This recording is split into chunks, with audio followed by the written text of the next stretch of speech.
Hi friends, welcome back to our channel. ఇవాల్టి simple and tasty recipe వచ్చేసి పెసర్లతో ఒక మంచి బ్రేక్ఫాస్ట్ కమ్ స్నాక్ రెసిపీ అండి. ఇది చేసుకోవడం చాలా సులువు. ఈ పెసర్లలో హై ప్రోటీన్స్ ఉంటాయి కాబట్టి అప్పుడప్పుడు ఇలా కనుక చేసుకొని తిన్నట్లయితే తెలియకుండానే కావాల్సిన ప్రోటీన్స్, విటమిన్స్ అనేది మనకి లభిస్తూ ఉంటాయి. చేసుకోవడం కూడా చాలా సులువు అండి. ఇక లేట్ చేయకుండా ప్రాసెస్లోకి వెళ్దాము. ముందుగా ఒక గిన్నె తీసుకొని అందులో 1 కప్పు వరకు పెసర్లను వేసుకోవాలి. 1 కప్పు పెసర్లని గిన్నెలోకి తీసుకున్న తర్వాత నీళ్లు పోసి ఒక 2-3 సార్లు బాగా కడగాలి. ఇలా కడిగిన తర్వాత ఇంకొన్ని నీళ్లు పోసి వీటిని ఒక 4-5 గంటల సేపు అయినా నానబెట్టుకోవాలి.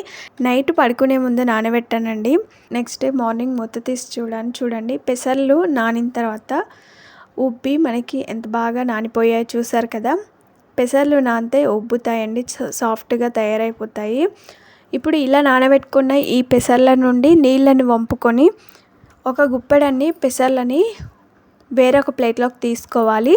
తర్వాత ఒక మిక్సీ జార్ తీసుకొని అందులో నీళ్లు లేకుండా పెసర్లను మాత్రమే వేసుకోవాలి. మిక్సీపై మూత పెట్టి కొంచెం మెత్తగా మిక్సీ పట్టుకోవాలి. మరి బరకగా కాకుండా కొంచెం మెత్తగా అయ్యేలాగా మిక్సీ పట్టుకోవాలి. ఇందులో నీళ్లు వేయకూడదండి, పెసర్లు ఆల్రెడీ నానిపోయాయి కాబట్టి సాఫ్ట్గా మిక్స్ అయిపోతుంది.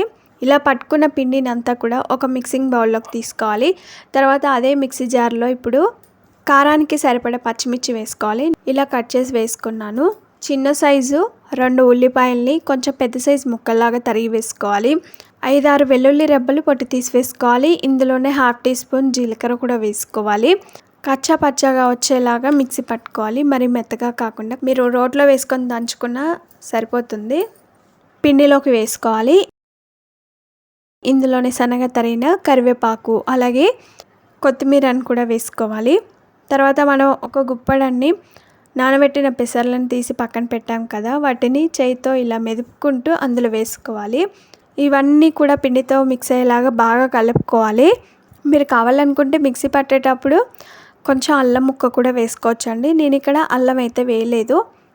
ఇవి వేసిన తర్వాత ఇందులో రుచికి సరిపడా ఉప్పు వేసుకోవాలి. పుదీనా తరుగును కూడా వేసుకోవచ్చు, అది కొంచెం యాడ్ చేసుకున్నా కూడా బాగుంటుంది. లేకపోయినా కూడా చాలా రుచిగా ఉంటాయి.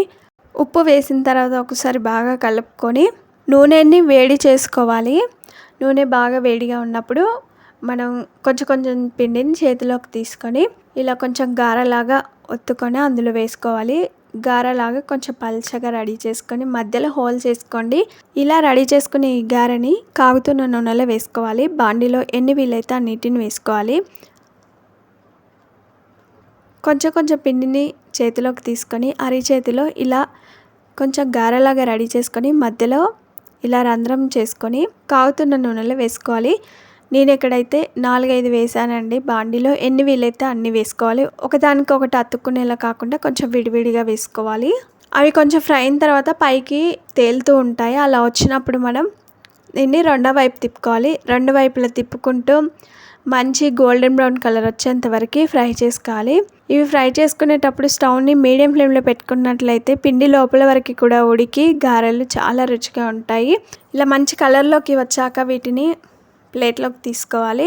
చూసారు కదా ఎంత బాగా ఫ్రై అయిపోయి మంచి కలర్ఫుల్గా వచ్చాయో.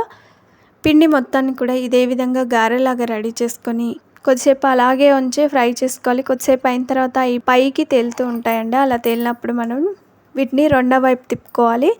2 వైపులా కూడా మంచి కలర్ వచ్చేంత వరకు ఫ్రై చేసుకోవాలి. ఇలా ఫ్రై చేసుకునే ఈ గారెలని అన్నిటిని కూడా సర్వింగ్ ప్లేట్లోకి తీసుకొని సర్వ్ చేసుకుంటే అంతేనండి. చూడ్డానికి కలర్ఫుల్గా తింటుంటే తినాలనిపించే పైకి కరకరలాడుతూ లోపల సాఫ్ట్గా ఉండే పెసర్లతో గారెలు అయితే రెడీ అయిపోయాయి. చూసారు కదా ఎంత కలర్ఫుల్గా వచ్చాయో. చాలా అంటే చాలా బాగుంటాయండి. ఒక్కటి రుచి చూసిన వారు ఒక్కదాంతో సరిపెట్టుకోరు, 4-5 తినేస్తారు, అంత బాగుంటాయి. చికెన్, మటన్ గ్రేవీ కర్రీతో ఈ గారె పెట్టుకొని తింటుంటే భలే రుచిగా ఉంటాయి. మరి ఈ సింపుల్ అండ్ టేస్టీ రెసిపీ మీకు నచ్చిందా? ఆలస్యం చేయకుండా లైక్ చేయండి. ఫ్రెండ్స్కి కానీ రిలేటివ్స్ కానీ షేర్ చేయండి.